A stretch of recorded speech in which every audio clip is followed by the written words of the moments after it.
Good afternoon, folks. We're thrilled to bring you the latest update on the UAW situation. And just today, auto workers at the first Ford factory to go on strike have spoken, and the news is promising. Members of the local 900 at the Michigan Assembly Plant in Wayne, Michigan voted 81% in favor of the 4-year and 8-month deal, sealing their approval of the tentative contract agreement reached with Ford. Production workers voted at 81% to ratify the deal, while skilled trade workers came in with 90% voting in favor. And the momentum doesn't stop there.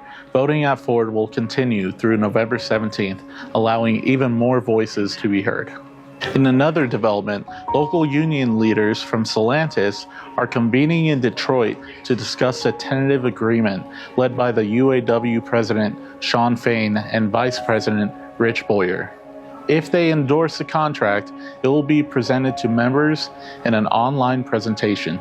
General Motors local leaders will have their meeting on Friday with more contract explanations on the horizon. The exact voting dates for GM and Stellantis have yet to be confirmed. Still, auto workers across the nation have made their voice heard. The tentative deals reached with the big three companies, Ford, GM, and Stellantis, offer significant pay raises and will exceed the 30% by the time the contracts end in 2028.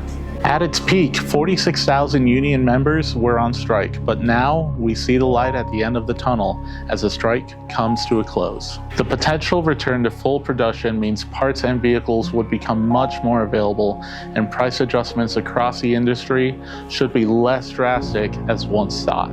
We are blessed to continue offering pre-strike pricing at all three of our locations, giving us the opportunity to best serve you as we move into the winter season. Stay tuned for more updates and the latest developments. Thank you for joining us at Bill Harris Dealerships.